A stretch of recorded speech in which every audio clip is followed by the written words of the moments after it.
Atomic bomb Hiroshima पर 6 अगस्त 1945 को डाला। अमेरिका ने पहला एटम बम हिरोशिमा पर 6 अगस्त 1945 में डाला। दूसरा एटॉमिक बम 9 अगस्त 1945 नागासाकी पर डाला। दूसरा एटॉमिक बम 9 अगस्त 1945 नागासाकी पर डाला। पहला देश, ऐसे कर कर भी सवाल आया है, पहला देश चांद पर मानव भेजने वाला अमेरिका। पहला देश चांद पर मानव भेजने वाला अमेरिका। और पहला व्यक्ति चांद पर उतरने वाला नील आर्मस्ट्रॉन्ग। पहला व्यक्ति चांद पर उतरने वाला नील आर्मस्ट्रॉन्ग। और दूसरा एल्ड्रिन। सवाल दोनों आ चुके हैं, पहला नील आर्मस्ट्रॉन्ग, दूसरा एल्ड्रिन।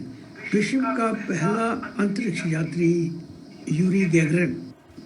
विश्व का प्रथम अंतरिक्ष यात्री यूरी गैगरिन।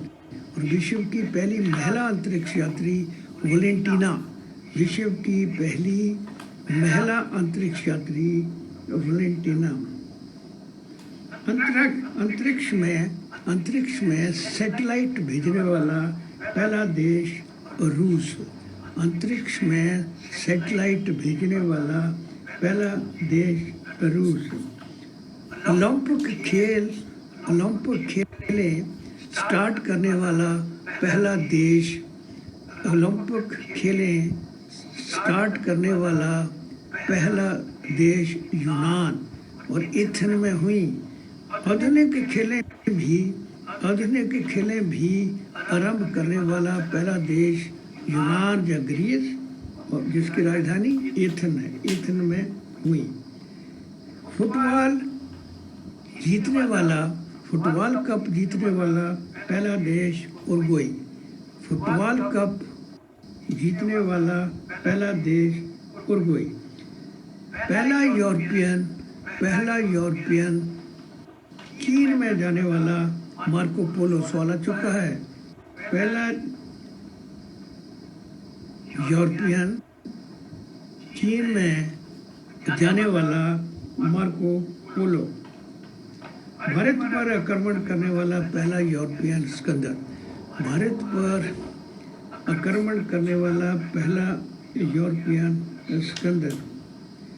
पाकिस्तान का पहला गवर्नर जनरल मोहम्मद अली जिन्ना। पाकिस्तान का पहला governor general Mohammad Ali Jinnah. UNO के पहले महासचिव। संयुक्त राष्ट्र संघ के पहले महासचिव त्रिगविले।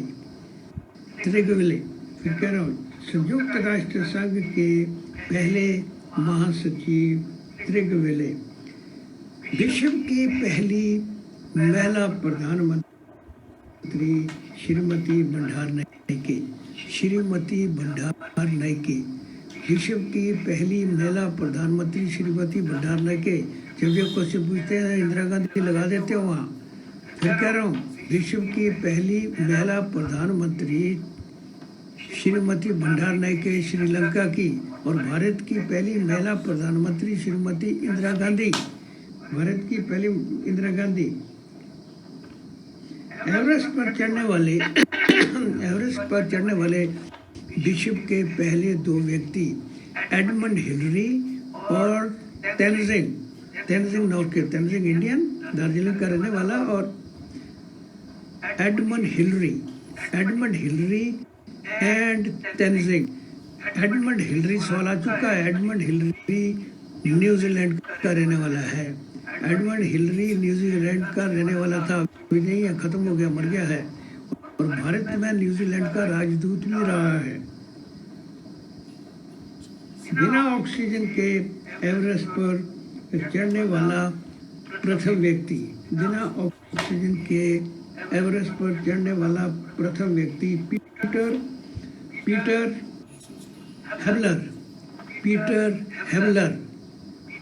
हेवलर। और भारत का बिना ऑक्सीजन के है फू दौरजी। भारतीय है फू दौरजी। ये सवाल आ चुका है। और विश्व का है पीटर हेवलर, विश्व का पीटर हेवलर है। स्पीड ज़्यादा, अच्छा अच्छा अच्छा। फिर कह रहा हूँ बेटा, एवरेस्ट विश्व में एवरेस्ट पर चढ़ने वाले पहले दो व्यक्ति Edmund Hillary and Tenzing, Edmund Hillary and Tenzing. Edmund Hillary New Zealand के रहने वाला था और भारत का राजदूत भी रह चुका है। तेंजिंग भारतीय दार्जिलिंग का रहने वाला, दोनों जो है कट्ठे एवरेस्ट। उस वक्त ये एवरेस्ट पर दोनों कट्ठे चढ़े बिना ऑक्सीजन के। भारतीय एवरेस्ट पर चढ़ने वाला मैंने बहुत बार सॉल्व कराया हुआ फू दौरजी और ब्रिटिश और वर्ल्ड का है पीटर हेवलर। एवरेस्ट पर चढ़ने वाली पहली भारतीय महिला, बहुत बार सवाल आ चुका है, बेचंद्री पाल। एवरेस्ट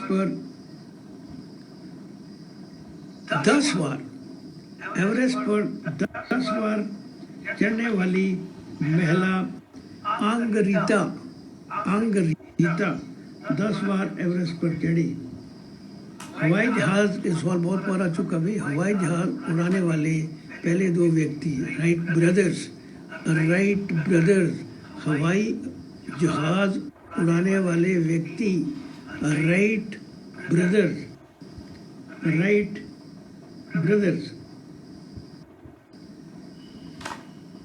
सारी दुनिया घूमने वाला पहला व्यक्ति, सारी दुनिया घूमने वाला प्रथम व्यक्ति मैगलन। सारी दुनिया का चक्कर लगाने वाला, कभी आता है कभी ऐसे सवाल आता है, चक्कर लगाने वाला पहला व्यक्ति मैगलन। अमेरिका का पहला राष्ट्रपति, तो मैंने देख लिया सवाल को आते हुए, हर तीसरे टेस्ट में वो पूछता है ये। अमेरिका का पहला राष्ट्रपति जॉर्ज वाशिंगटन।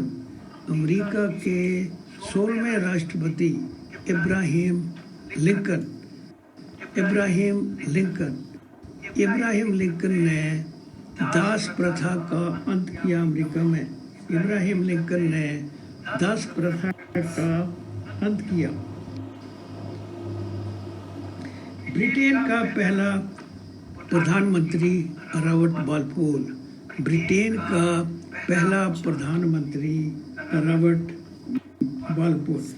ये सवाल बहुत बार आ चुका। अगले वाला, अंतरिक्ष में जाने वाला पहला शटल, बहुत बार सवाल आ चुका। ये अंतरिक्ष में जाने वाला प्रथम शटल कोलंबिया एंटरप्राइज नहीं है, फिर कह रहा हूँ मैं, कई एंटरप्राइज छोड़ देते हैं, फिर कह रहा हूँ अंतरिक्ष में जाने वाला पहला शटल कोलंबिया।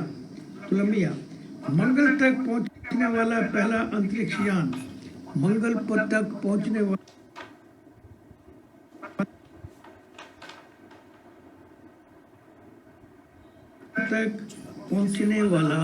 मंगल तक पहुंचने वाला पहला अंतरिक्ष यान वाइकिंग 1।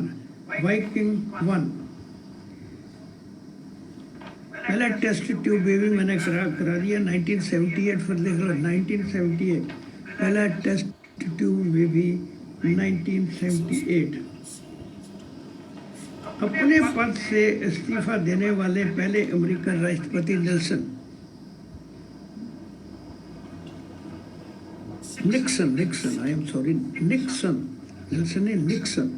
अपने पद पर से इस्तीफा देने वाले पहले अमेरिका के राष्ट्रपति निक्सन।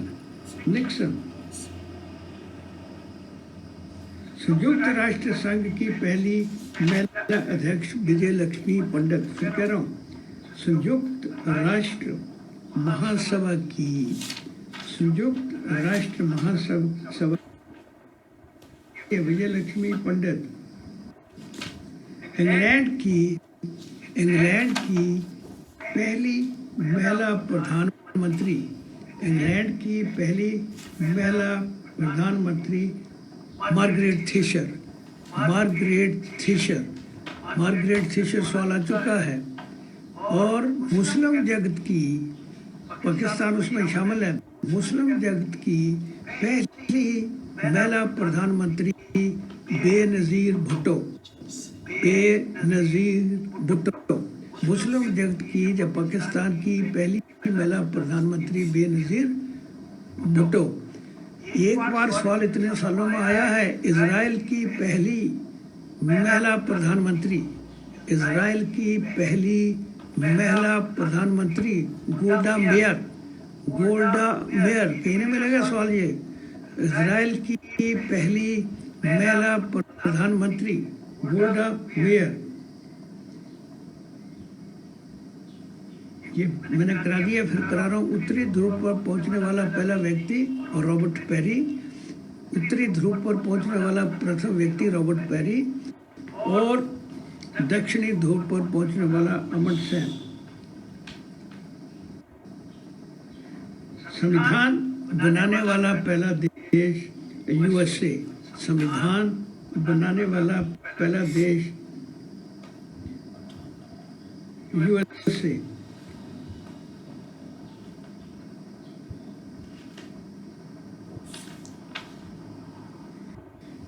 कैरिबियन, इस सवाल एक बार आया हुआ है। कैरिबियन द्वीप पर पहुंचने, कोलंबस, जैसे कोलंबस ने अमेरिका की खोज 1492 में की हो, इस क्वेश्चन बार बार आता है। कोलंबस ने अमेरिका की खोज 1492 में की। बांग्लादेश का पहला राष्ट्रपति, बांग्लादेश का पहला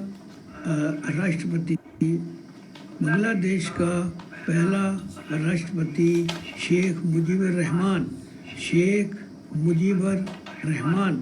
बांग्लादेश का पहला राष्ट्रपति शेख मुजीबुर रहमान। बांग्लादेश की पहली महिला प्रधानमंत्री शेख हसीना। बांग्लादेश की पहली महिला प्रधानमंत्री शेख हसीना। श्रीलंका की पहली महिला प्रधानमंत्री श्रीमती भंडारनायके, जो विश्व की भी पहली महिला प्रधानमंत्री है। श्रीलंका की पहली महिला प्रधानमंत्री श्रीमती भंडारनायके, और ये विश्व की भी पहली महिला प्रधानमंत्री है। ये यहाँ आपका सिलेबस तकरीबन खत्म हो गया। इसमें थोड़े से कुछ क्वेश्चन रहे हैं।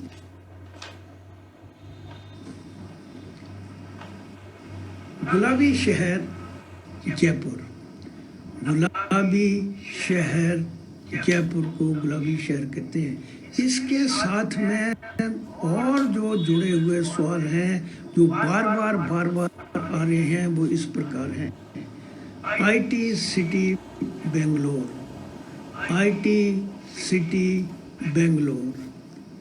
Hi tech city Hyderabad.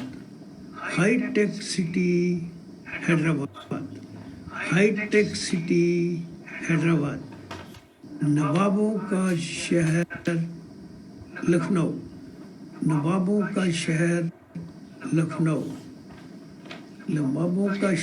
लखनऊ।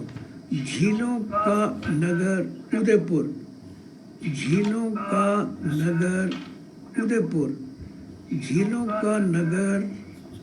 उदयपुर। मंदिरों और घाटों का नगर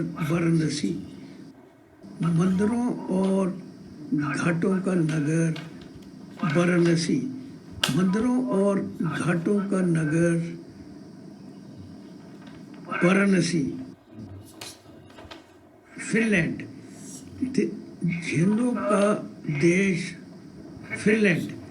झीलों का देश फिनलैंड।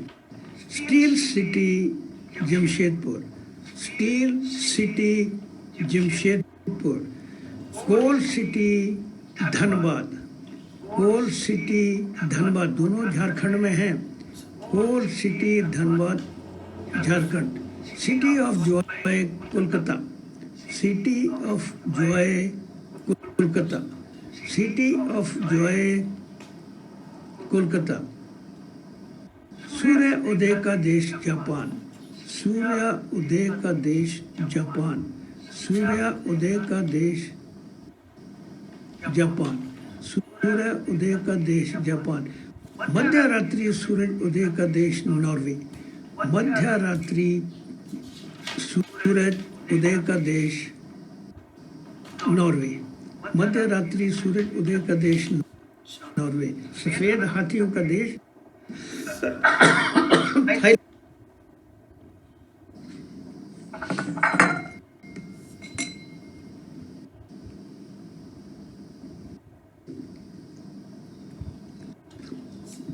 स्वर्ण गुंपों का देश म्यांमार, स्वर्ण गुंपों का देश म्यांमार। कंगारुओं का देश ऑस्ट्रेलिया, कंगारुओं का देश ऑस्ट्रेलिया, कंगारुओं का देश ऑस्ट्रेलिया।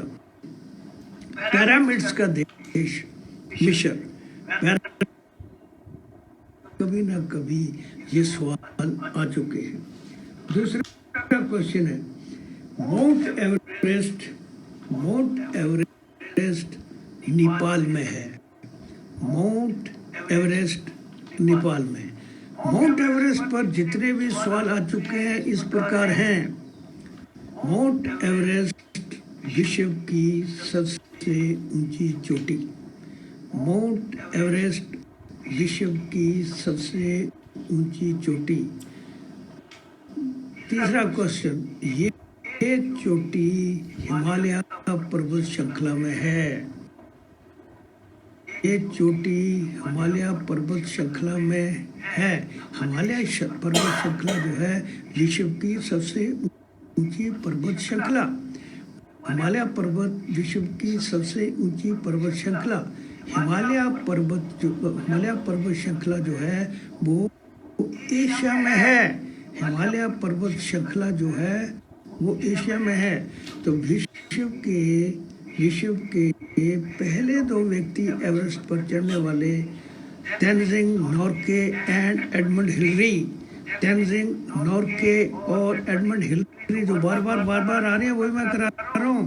पहली भारतीय महिला एवरेस्ट पर चढ़ने वाली बेचंद्री पाल, पहली भारतीय महिला एवरेस्ट पर चढ़ने वाली, पहली भारतीय महिला एवरेस्ट पर चढ़ने वाली बेचंद्री पाल, पहली भारतीय महिला 2 बार एवरेस्ट पर चढ़ने वाली संतोष यादव, पहली भारतीय महिला 2 बार एवरेस्ट पर चढ़ने वाली संतोष यादव।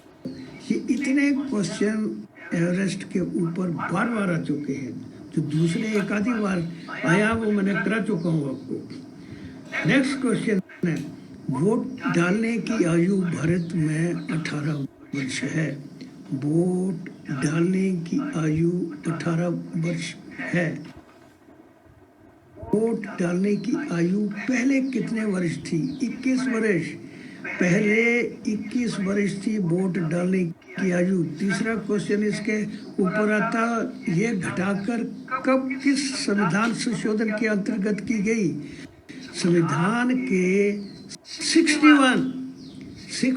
61 संशोधन के अंतर्गत, संविधान के 61 संशोधन के अंतर्गत वोटिंग की आयु 21 से घटाकर 18 कर दी गई।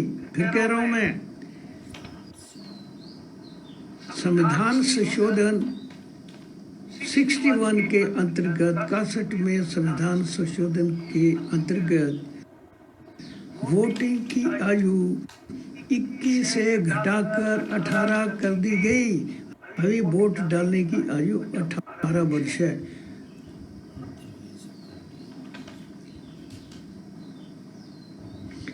भारत भारत में इंग्लिश चलाने वाला लॉर्ड विलियम बेंटिंग। भारत में इंग्लिश जो है लॉर्ड विलियम बेंटिंग ने चलाई। अभी लॉर्ड विलियम बेंटिंग के ऊपर जितने सवाल आ चुके हैं वो इस प्रकार हैं। Number 1, Lord William Bentinck Bharat के प्रथम गवर्नर जनरल थे। लॉर्ड विलियम बेंटिंग भारत के प्रथम गवर्नर जनरल थे। दूसरा, लॉर्ड विलियम बेंटिंग ने भारत में इंग्लिश चलाई। तीसरा, लॉर्ड विलियम बेंटिंग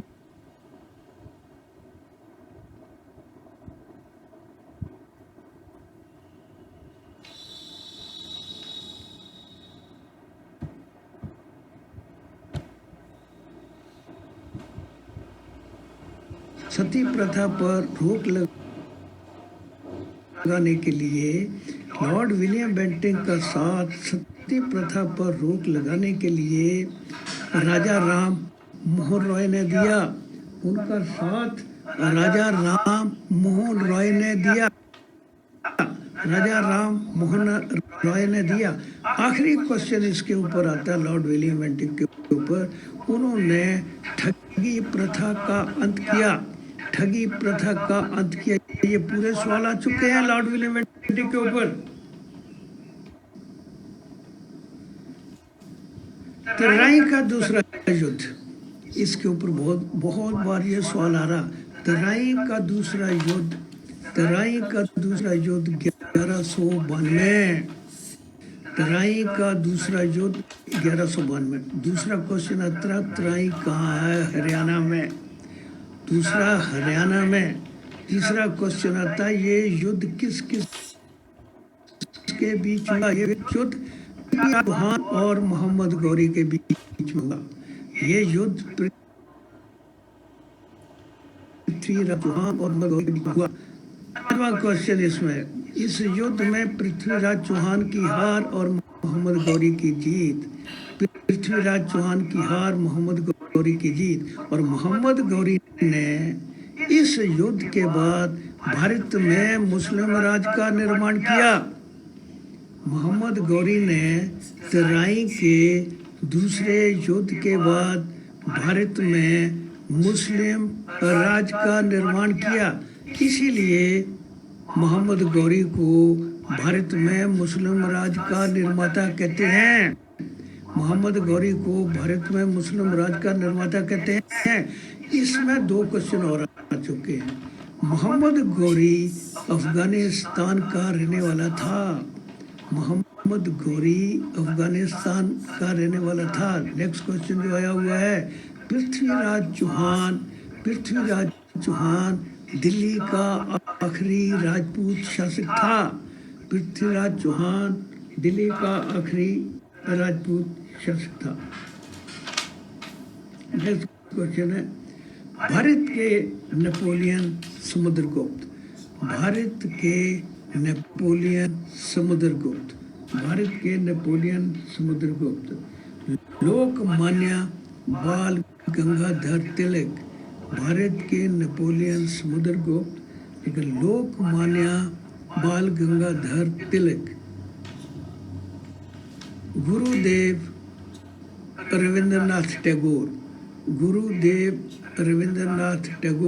गुरुजी जी.वी. मोवलंकर। फिर कह रहा हूँ, गुरुदेव रविंद्रनाथ टैगोर, गुरुजी जी.वी. मोवलंकर। सीमान गांधी, फ्रंटियर गांधी, सरहदी गांधी, सब एक ही नाम है। खान अब्दुल गफ्फार खान। मैक्सिमम बार सवाल आया हुआ है, या सीमा गांधी कर आएगा, या सीमान गांधी कर आएगा, या फ्रंटियर गांधी कर आएगा, या सरहदी गांधी कर आएगा। खान अब्दुल गफ्फार खान के ऊपर 2 क्वेश्चन और आ चुके हैं। पहला विदेशी भारत रत्न प्राप्त करने वाला खान अब्दुल गफ्फार खान, पहला विदेशी भारत रत्न प्राप्त करने वाला। दूसरा है सवाल उसके ऊपर जो आया हुआ, रेड शर्ट लीडर, लाल कुर्ती आंदोलन का जनक। रेड शर्ट लीडर कहते हैं लाल कुर्ती आंदोलन का जनक। Khan Abdul Ghaffar Khan Pakistan North West Frontier Province Pakistan का रहने वाला है। खान अब्दुल गफ्फार खान। भारत के लौह पुरुष सरदार पटेल, भारत के लौह पुरुष सरदार पटेल, शांति पुरुष लाल बहादुर शास्त्री, शांति पुरुष लाल बहादुर शास्त्री, विकास पुरुष अटल बिहारी वाजपेयी, विकास पुरुष अटल बिहारी वाजपेयी।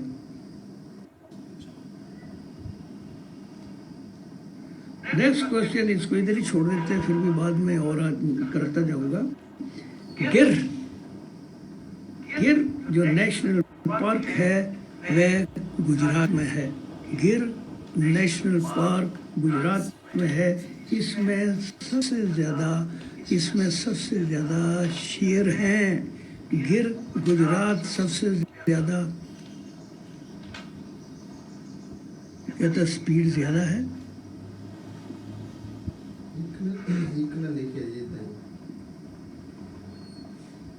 इन्हीं थोड़े कर देने हैं। गिर नेशनल पार्क गुजरात में है। गिर नेशनल पार्क गुजरात में है। भारत में इससे सबसे ज़्यादा शेर जहाँ है। दूसरे पक्षी विहार या नेशनल पार्क या सेंचुरी जो बार टेस्ट में आ चुके हैं वो इस प्रकार हैं। Jim Corbett national park, Jim Corbett national park या Corbett national park Uttarakhand, Corbett national park या Jim Corbett national park Uttarakhand.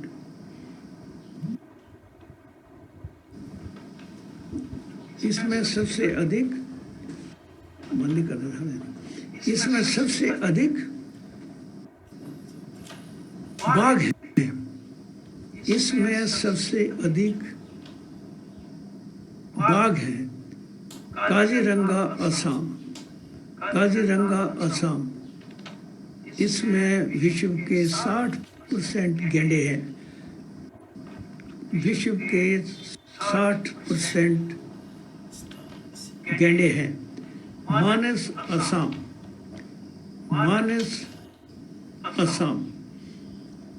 Hazaribagh Jharkhand, Hazaribagh Jharkhand. Dudhwa Uttar Pradesh, Dudhwa Uttar Pradesh. Mudumalai Tamil Nadu, Mudumalai Tamil Nadu.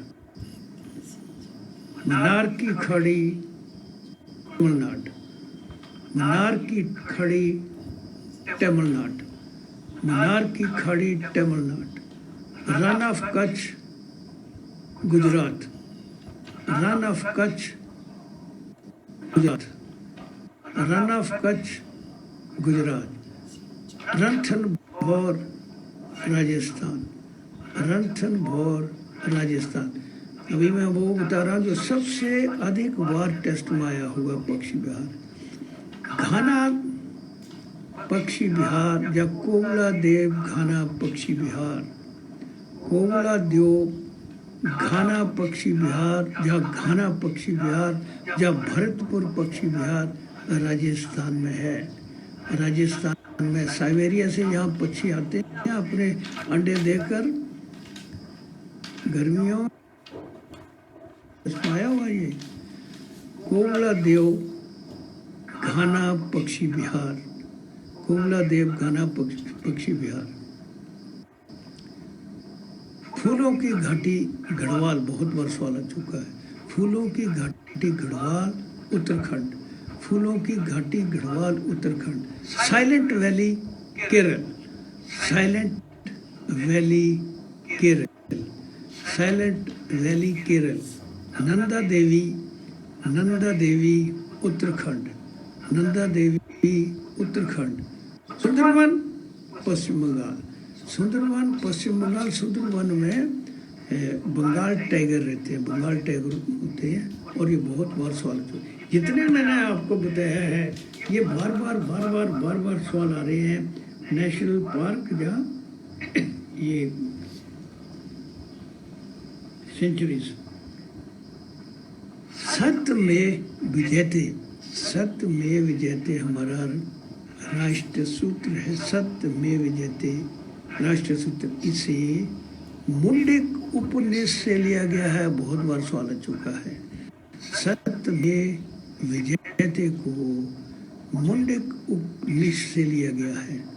सत्य में विजयते को मुंडक उपनिषद से लिया गया है। हमारा जो राष्ट्रीय चिन्ह अशोक स्तंभ है, अशोक स्तंभ राष्ट्रीय चिन्ह, उसके ऊपर 2-3-4 सवाल आ चुके हैं। पहले राष्ट्रीय चिन्ह क्या है? अशोक स्तंभ। ये कहाँ से लिया गया है? ये सारनाथ उत्तर प्रदेश से लिया गया है। किसने इसे बनाया? महाराजा अशोक ने। महाराजा अशोक ने से तीसरा सवाल आ चुका है, महाराजा अशोक ने बनाया। इसमें कितने शेर हैं? इसमें 4 शेर हैं, 3 नजर आते हैं, एक पीछे छुपा हुआ, ये भी सवाल आ चुका है। इन 4 शेरों के नीचे एक प्लेट लगी हुई है जिसमें लिखा हुआ है सत्यमेव विजयते। ये भी सवाल आ चुका है, सत्यमेव विजयते। अगला जो है नेशनल फ्लैग, राष्ट्रीय झंडे के ऊपर जितने भी सवाल आ चुके हैं अभी तक मैं सभी करा रहा हूँ। राष्ट्रीय झंडा, नेशनल फ्लैग जो है उसके 3 रंग हैं। सबसे ऊपर केसरिया, सबसे ऊपर केसरिया, सफेद और हरा। जो सफेद बीच में पट्टी है उसमें नीले रंग का चक्कर है जिसमें 24 तीलियां हैं। नीले रंग का चक्कर है जिसमें 24 तीलियां हैं। इसका साइज जो है हमारे राष्ट्रीय झंडे की लंबाई 3, चौड़ाई 2, 3.2। या अगर चौड़ाई लंबाई आए तो 2.3, तो लंबाई चौड़ाई का चौड़ाई 3 है, लंबाई 2 है। तो बायां इधर से उधर कर वो सवाल पूछता है। इसे भारत ने 22 जुलाई 1947 में अपनाया। इसे भारत ने 22 जुलाई 1947 में अपनाया। कारगिल युद्ध 1999, कारगिल युद्ध 1999। कारगिल युद्ध लद्दाख में है, जम्मू एंड कश्मीर में लिख देना। पहले किताबों में लिखा हुआ जम्मू एंड कश्मीर, अभी वो लद्दाख में है क्योंकि लद्दाख एक यूनियन टेरिटरी बन गई है और जम्मू एंड कश्मीर भी बन गया और ये लद्दाख एरिया में है। पहले जम्मू एंड कश्मीर में लद्दाख शामिल था, अभी नहीं है। तो कारगिल जो है पूछ लेगा सवाल, वो कारगिल जो है वो लद्दाख में है। और कारगिल जो 1999, उस समय देश के प्रधानमंत्री अटल बिहारी वाजपेयी थे। उस समय को भी बहुत आता भी है, आराम सबको आता होगा मेरे ख्याल में, और वेरी इम्पोर्टेंट भी है। जलियांवाला बाग हत्याकांड, जलियांवाला बाग हत्याकांड 13 अप्रैल 1919। जितने भी सवाल इसके ऊपर आ चुके हैं वो मैं सब करा दूंगा। जलियांवाला बाग हत्याकांड 13 अप्रैल 1919, ये हत्याकांड जनरल डायर ने करवाया। ये हत्याकांड जनरल डायर ने करवाया। जो लोग वहाँ इकट्ठे हुए थे वो रोलेट एक्ट के विरुद्ध धरना दिया हुआ था। रोलेट एक्ट, रोलेट एक्ट के ऊपर भी सवाल आ चुका है। Rowlatt Act 1919, Rowlatt Act 1919, Rowlatt Act 1919, जिसमें था बिना अपील, बिना दलील, बिना वकील आदमी को अंदर कर दो। लेकिन ये कभी नहीं आया तीनों चीज़ें, क्योंकि जब टिक लगाना होता है तो शॉर्ट क्वेश्चन पूछता है। तो रोलेट एक्ट सॉरी आ चुका कि रोलेट एक्ट कब हुआ? 1919। तो रोलेट एक्ट के विरुद्ध जो तो जनरल डायर ने लोगों पर गोलियां बरसाई और लोगों को मारा। तो किस इस हत्याकांड किसने किया कर सवाल आया है? जनरल डायर ने। और जनरल डायर की हत्या उधम सिंह ने 13 मार्च 1940 लंदन में की। फिर कह रहा हूँ, जनरल डायर की हत्या, जनरल डायर की हत्या उधम सिंह ने 13 मार्च 1940 13 मार्च 1940 लंदन में की। तो ये इतने सवाल जो हैं ये जलियांवाला बाग हत्याकांड के ऊपर आते। इसी के साथ साथ एक दूसरा वेरी इंपॉर्टेंट सवाल है, असहयोग आंदोलन 1920। ये लिख लो, मैं तीनों चारों ये जो है बार बार जो आ रहे हैं, बार बार आ रहे हैं जी। असहयोग आंदोलन 1920। दूसरा क्वेश्चन आता है, किसकी अध्यक्षता में हुआ ये? महात्मा गांधी की अध्यक्षता। तीसरा क्वेश्चन इसके ऊपर, महात्मा गांधी ने असहयोग आंदोलन के समय केसरिया हिंद की उपाधि छोड़ी। महात्मा गांधी ने असहयोग आंदोलन के समय केसरिया हिंद की उपाधि छोड़ी। जहाँ असहयोग आंदोलन होता है उसके नीचे इंग्लिश में देख लो, नॉन कोऑपरेशन लिखा हुआ होगा, नॉन कोऑपरेशन मूवमेंट। आखिरी सवाल इसके ऊपर आता है, ठीक है, आखिरी सवाल इसके ऊपर आता है कि उस समय भारत के गवर्नर जनरल कौन थे? उस समय भारत के गवर्नर जनरल, उस समय भारत के गवर्नर जनरल लॉर्ड चिमसफोर्ड थे। उस समय भारत के गवर्नर जनरल लॉर्ड चिमसफोर्ड थे। दूसरा जो ये आंदोलन है, ये है वो है सविनय सौभाग्य आंदोलन 1930। सविनय सौभाग्य आंदोलन या सविनय अभाग्य आंदोलन, सविनय अभाग्य आंदोलन 1930।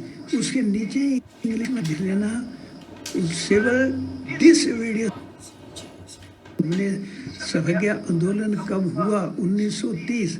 लेकिन इसके साथ में जो बाकी सवाल आ चुके हैं वो इस प्रकार हैं। दांडी यात्रा 12 मार्च 1930। दांडी यात्रा 12 मार्च 1930। ये पहला सवाल आता है, दांडी यात्रा कब हुई? 12 मार्च 1930। दूसरा क्वेश्चन आता है इसके ऊपर, ये यात्रा कहाँ से आरंभ हुई? ये यात्रा अहमदाबाद से आरंभ हुई। बहुत बार सवाल आ चुका है। जैसे 1857 का क्रांति आता है सवाल के, ये क्रांति कहाँ से आरंभ हुई? मेरठ से आरंभ हुई।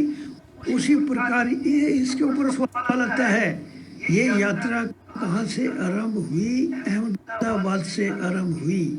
अहमदाबाद से आरंभ हुई। और ये यात्रा महात्मा गांधी की अध्यक्षता में आरंभ हुई। ये यात्रा महात्मा गांधी के अध्यक्ष में आरंभ हुई। शुरू में महात्मा गांधी के साथ में 78 व्यक्ति थे और बढ़ते बढ़ते लाखों जुड़ गए। और ये यात्रा जो है ये दांडी में जाकर खत्म हुई। ये यात्रा दांडी में जाकर खत्म हुई। ये यात्रा नमक कानून के विरुद्ध निकाली गई। ये भी सवाल आ चुका है। ये यात्रा नमक कानून के विरुद्ध निकाली गई। ये यात्रा नमक कानून के विरुद्ध।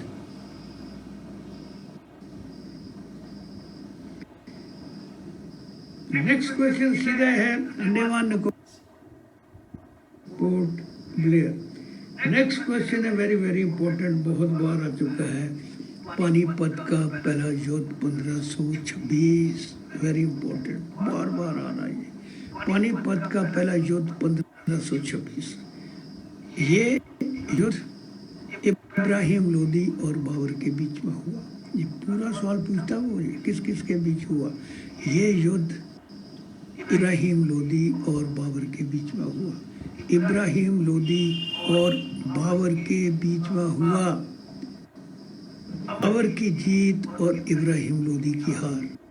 बाबर की जीत और इब्राहिम लोदी की हार। इस युद्ध के बाद बाबर ने भारत में मुगलिया राज का निर्माण किया। पानीपत के दूसरे करेक्शन पानीपत के पहले युद्ध के बाद बाबर ने भारत में मुगलिया राज का निर्माण किया, इसलिए बाबर को भारत में मुगलिया राज का निर्माता कहते हैं। इसलिए बाबर को भारत में मुगलिया राज का निर्माता कहते हैं। और जो बाकी सवाल इससे जुड़े हुए हैं वो इस प्रकार है। बाबर पहला मुगल शासक, भारत का बाबर पहला मुगल शासक। नंबर 2, बाबर ने लोधी वंश का अंत किया। बाबर ने लोधी वंश का अंत किया क्योंकि इब्राहिम लोधी लोधी वंश का आखिरी शासक था। इब्राहिम लोधी वंश का आखिरी शासक था। लोधी वंश के ऊपर एक और सवाल आ चुका, वेरी इंपॉर्टेंट। लोधी वंश का संस्थापक बहलोल लोधी वंश का नींव रखने वाला बहलोल लोधी वंश के 3 शासक हुए हैं, बहलोल लोधी, इब्राहिम लोधी और सिकंदर लोधी के ऊपर 2 सवाल आ चुके हैं। सिकंदर लोधी ने आगरा का निर्माण किया, बहुत बार सवाल आ चुका है। आगरा का निर्माण करने वाला जो है सिकंदर लोधी, तो आखिरी शासक लोधी वंश का था इब्राहिम लोधी। तो बाबर ने लोधी वंश का अंत किया। इसके ऊपर एक आखिरी सवाल आता है, वो है मुगल वंश का आखिरी मुगल शासक बहादुर शाह जफर आखिरी मुगल शासक। और एक और सवाल आता है, वो है कि मुगल शासन कब से कब हुआ? 1526 से लेकर 1857। 1526 से लेकर 1857। तो ये सब क्वेश्चन इसके ऊपर आ चुके हैं।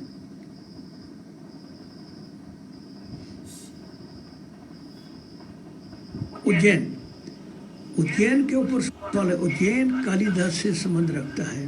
उस दिन भी मैंने पढ़ाया कि कालिदास जो था वो मध्य प्रदेश का रहने वाला था, मतलब उज्जैन का रहने वाला था। तो उज्जैन कालिदास से संबंध रखता है। कालिदास के ऊपर आ रहा है, मेघदूत के लेखक कालिदास, कुमार संभव कालिदास, मेघदूत कालिदास, रघुवंश कालिदास, शकुंतलम कालिदास। ये 4 किताबें वेरी इंपॉर्टेंट। मैं कह रहा हूँ मेघदूत, शकुंतलम, रघुवंश, ये 4 किताबें जो हैं ये वेरी इंपॉर्टेंट है इसकी।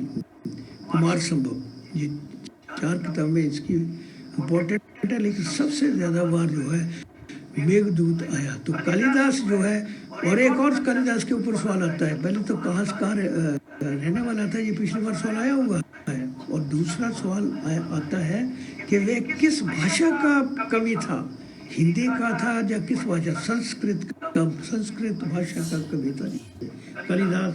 संस्कृत भाषा से उसका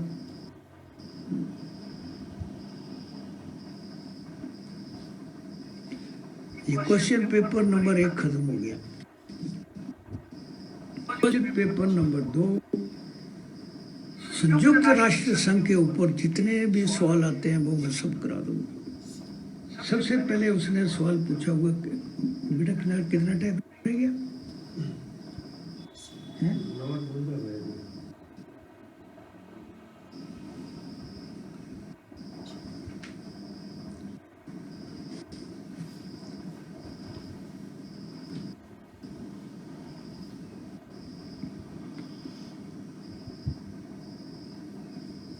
चलो उतनी देर लिख लो। इम्पोर्टेंट मंदिर भारत में, तिरुपति आंध्र प्रदेश, बहुत बार सवाल आ चुका। मीनाक्षी तमिलनाडु, अगर सवाल आता है कौन से राज्य में है तो तमिलनाडु। अगर पूछेगा स्थान, कौन से स्थान में, तो मदुरई, मीनाक्षी मदुरई। सूर्य मंदिर, बहुत बार सवाल आ चुका सूर्य मंदिर। सन टेम्पल, जिसके 3 4 5 नाम है, सूर्य मंदिर, सन टेम्पल, काला गुम्पा, ब्लैक पकोड़ा, कोणार्क मंदिर। ये कोणार्क में है, उड़ीसा में एक स्थान कोणार्क है, वहाँ है कोणार्क मंदिर। तो ये 4 5 इसके नाम है। तो सूर्य मंदिर जो है वह उड़ीसा में है। उड़ीसा में 2 3 और इम्पोर्टेंट मंदिर है। लिंगराज उड़ीसा, लिंगराज उड़ीसा, जगन्नाथ एंड सुभद्रा मंदिर। ये एक बार सवाल आ चुका। जगन्नाथ और बद्रीनाथ को आपस में जोड़ देते हो। बद्रीनाथ उत्तराखंड में है, जगन्नाथ उड़ीसा में है। वो बद्रीनाथ है, ये जगन्नाथ है। जगन्नाथ उड़ीसा और बद्रीनाथ उत्तराखंड, दोनों को आपस में मिला देते हो। जगन्नाथ एंड सुभद्रा का मंदिर, सुभद्रा जो है जगन्नाथ की बहन, दोनों का मंदिर है। एक बार इसके ऊपर सवाल आया हुआ है। ये जगन्नाथ मंदिर जो है, इसका जो रथ खींचते हैं उसके आगे वो लगाते नहीं। उड़ीसा का जो महाराज है उसके आगे वो झाड़ू लगाता है, चलता है आगे आगे झाड़ू लगाता है। ये सवाल आ चुका है। उसके बाद में बौद्ध धर्म से जुड़े हुए कुछ मंदिर हैं, जैसे सांची, बहुत बार सवाल आ चुका है। सांची मध्य प्रदेश, सारनाथ उत्तर प्रदेश, सांची मध्य प्रदेश, सारनाथ उत्तर प्रदेश, बुद्ध गया बिहार, अजंता महाराष्ट्र, औरंगाबाद में अजंता, एलोरा औरंगाबाद महाराष्ट्र, कनेरी गुफाएं सवाल आ चुका है। कनेरी गुफाएं महाराष्ट्र में है, कनेरी गुफाएं महाराष्ट्र में। एलिफेंटा की गुफाएं, एलिफेंटा केव्स, जो बॉम्बे के समुद्र तट से तकरीबन 16 किलोमीटर दूर समुद्र में है, जिसे 3 मूर्ति भी कहते हैं। 3 मूर्ति, एलिफेंटा की गुफाएं। तो एलिफेंटा की गुफाएं ये भी बुद्ध धर्म से। तो ये थे इम्पोर्टेंट मंदिर। तो संयुक्त राष्ट्र संघ थोड़ा सा करा देता हूँ, और तो फिर क्या करना। संयुक्त राष्ट्र संघ UNO, संयुक्त राष्ट्र संघ, UNO का फुल फॉर्म आ चुका बेटा, United Nations Organisation, United Nations Organisation UNO। संयुक्त राष्ट्र संघ का जन्म 24 अक्टूबर 1945 को हुआ। संयुक्त राष्ट्र संघ का जन्म 24 अक्टूबर 1945। जिस समय संयुक्त राष्ट्र संघ का जन्म हुआ, उस समय जो इसका चार्टर बना, उस समय इसके 51 देश थे। उस समय संयुक्त राष्ट्र संघ में 51 देश थे। भारत उस समय संयुक्त राष्ट्र संघ का मेंबर था। पिछली बार सवाल आया हुआ, ये 25वां सवाल है। उस समय भारत अंग्रेजों के अधीन था, लेकिन फिर भी भारत जो है इस संयुक्त राष्ट्र संघ का मेंबर बना। भारत जो था, ये 51 जो देश थे उसमें भारत भी था। इस समय संयुक्त राष्ट्र संघ में 193 देश हैं, 193। इस समय संयुक्त राष्ट्र संघ में 193 देश है। आखिरी देश है साउथ सुडान, आखिरी देश है साउथ सुडान। 193 आखिरी देश है साउथ सुडान। संयुक्त राष्ट्र संघ के 6 मुख्य वर्ग हैं।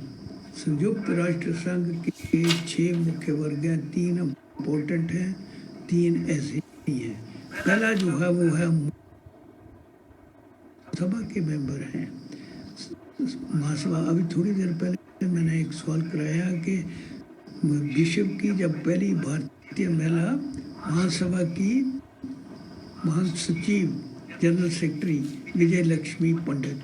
इस समय संयुक्त राष्ट्र संघ का महासचिव जो है एंटोनियो गुटेरेस, बहुत ये अभी पिछली बार जो था वो इससे पहले था वो वान की मून था।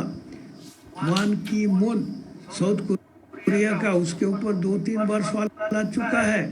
वो साउथ कोरिया का था वान की मून, और ये जो है एंटोनियो गुटेरेस पुर्तगाल। एंटोनियो गुटेरेस पुर्तगाल का रहने वाला है, ये पुर्तगाल का रहने वाला। दूसरा जो इम्पोर्टेंट इसका भाग है वो है सिक्योरिटी काउंसिल, या जिसे कहते हैं सुरक्षा परिषद। वेरी इंपॉर्टेंट, हर बार सवाल आ रहा है इसके ऊपर, सुरक्षा परिषद के ऊपर। सुरक्षा परिषद जो है उसके 15 मेंबर होते हैं। सुरक्षा परमानेंट और 10 टेम्पररी। सुरक्षा परिषद या सिक्योरिटी काउंसिल के 15 मेंबर हैं, 5 परमानेंट, 5 स्थायी और 10 अस्थायी। 5 जो परमानेंट है वो इस प्रकार है यूएसए, 5 जो परमानेंट है वो इस प्रकार है यूएसए, यूके या इंग्लैंड या ब्रिटेन, एक ही चीज है, फ्रांस, चीन और रूस। ये 5 हैं। पांचों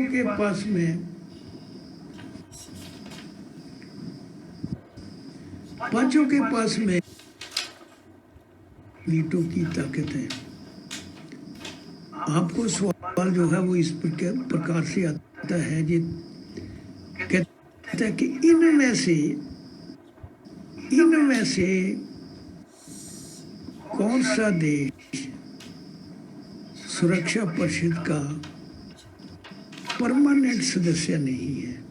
ऐसे या जर्मनी दे देगा या जापान दे देगा, बाकी दे देगा यूएसए, यूके दे देगा। तो ये 5 को याद करना बहुत ज़रूरी है। यूएसए, यूके, फ्रांस, चीन और रूस, ये 5 हैं। और जो 10 के लिए होता, जो भी मेंबर बनता वो 2 साल के लिए बनता। अभी भारत फिर दावेदारी कर रहा है कि मेंबर होना चाहिए। चुनाव 2 साल के लिए होता है, 2 साल के लिए वो बनते हैं।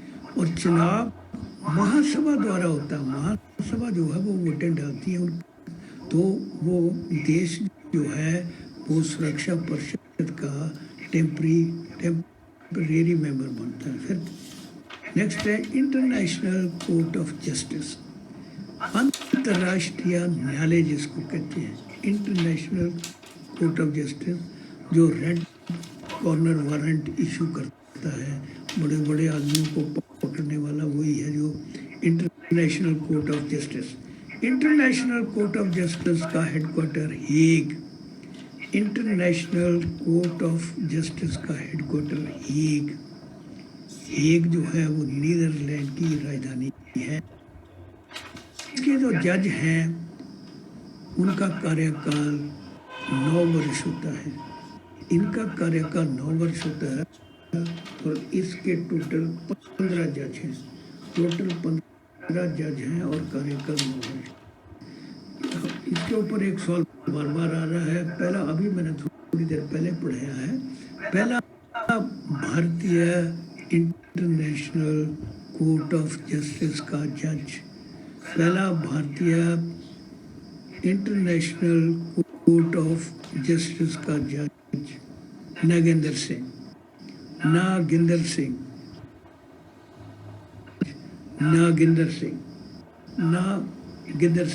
तो ये जो 3 हैं इम्पोर्टेंट है। 3 जो है वो इतने इम्पोर्टेंट अंग नहीं है, वो मैं नहीं बताऊंगा। मैंने पढ़ा दिया हुआ मैंने।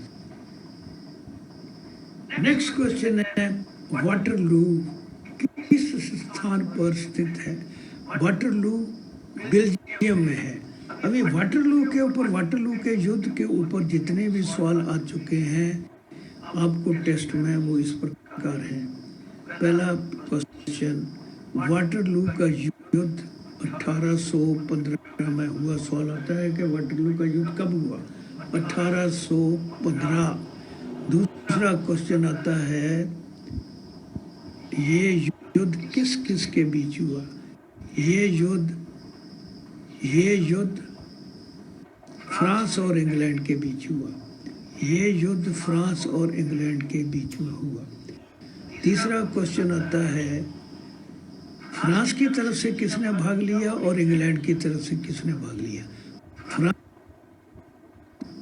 और इंग्लैंड की ओर से ड्यूक ऑफ वेलिंगटन। सवाल आ चुका है, लंबे बह जाना।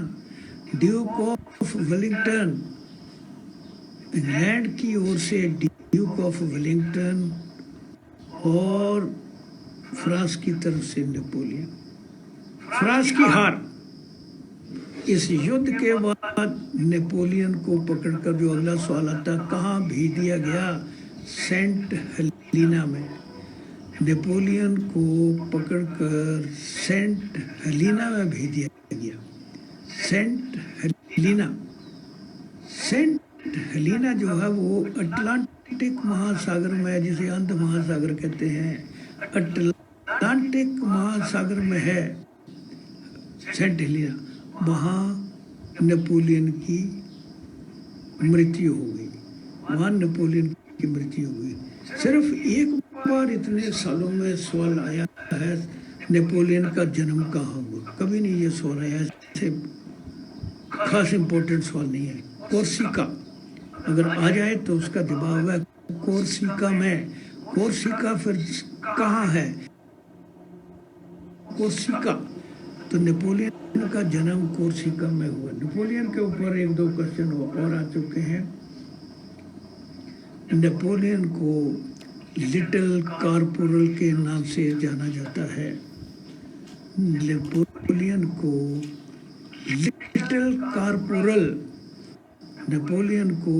लिटिल कॉर्पोरल के नाम से जाना जाता है। दूसरा क्वेश्चन इसके ऊपर आता है, असंभव शब्द केवल मूर्खों के शब्दकोश में है। नेपोलियन ने कहा असंभव शब्द केवल मूर्खों के शब्दकोश में है। Impossible word is found in the dictionary of fools.